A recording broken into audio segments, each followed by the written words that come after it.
Hi, I want to thank you for taking my course on mini books. I'm going to show you how you can download a book from Gutenberg to put into your mini book. The first thing we want to do is, you don't have to use Gutenberg, but you could use any copyright-free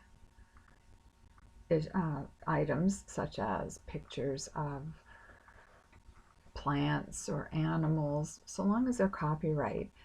If you use them for your own purpose, that would probably be fine.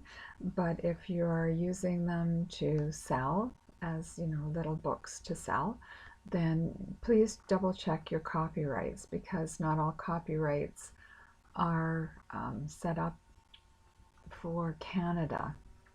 Now, Winnie the Pooh, the text has been copyright free for a few years now, but the pictures are not. So I'm just using Winnie the Pooh as an example. I've downloaded many books from Project Gutenberg and made them into these mini books. So we're using Winnie the Pooh. Now, if you want to use plain text, that way you don't have the pictures. I'll just show you what that looks like. And you can, what I usually do is copy everything. So I do a Control A, which will highlight everything. If you want to use the HTML, this is what it will look like. And again, I just do a copy, Control A, and copy everything. If you have other things like EPUB or Kindle, you can download it with that as well. I don't, so this is how I'm doing it. There are many ways to do this. This is how I do it because I do it for free and I don't have to worry about special programming. So after you've Control A, copy everything from either the HTML or the plain text, then I open up,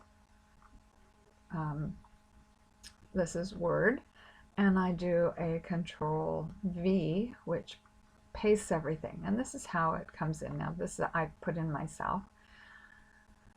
When you do it though, you can see that there's, at the beginning of the book, there is information on the book. I take that off in my version that I copied, and at the end of the book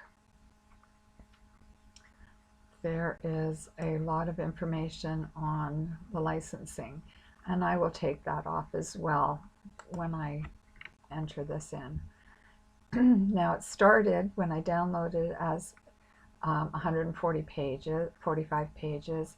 When I've taken the tops and the bottom stuff off, I'm down to 138 pages. Now from here, I'm going to edit it. And when I'm editing, I like to use, I come up here to View, and I do multiple pages. And that gives me 3 pages at a time. And this way I can see what the tops and bottoms of my page looks like. I can see how large the pictures are. So if I click on the picture, I can change the size if I want, or I can move it around if I want. So here you can just edit it until you see that it looks like each page looks the way you want it. You can, move your text around. So if I wanted this to come down, I would just hit enter a few times until it showed up on the next page. But then again, you can see that it's going to change where everything else lies. So it takes a bit of time, but you can edit it until it looks the way you want it. Then we're going to, then we're going to save it. So we would go to File, and we're going to Save As. And you can pick where you want. So I would pick my folder. Now when you you can name it whatever you want, but come down here to Save As Type and save it as a PDF.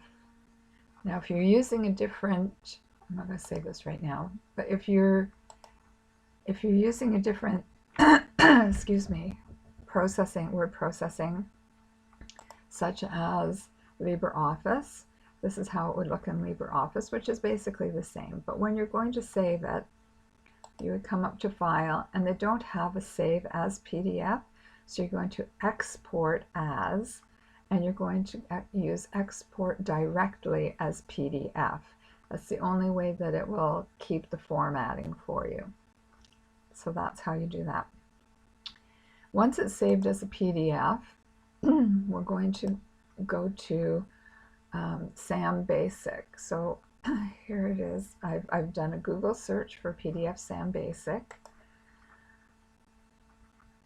and it comes to the download. Now, depending on what operating system you're using, you can use Mac, Linux, Windows, whatever operating system you're using, you can download it for that. And then from here, we're going to be opening it as in PDF SAM, and I'll show you that in the next video.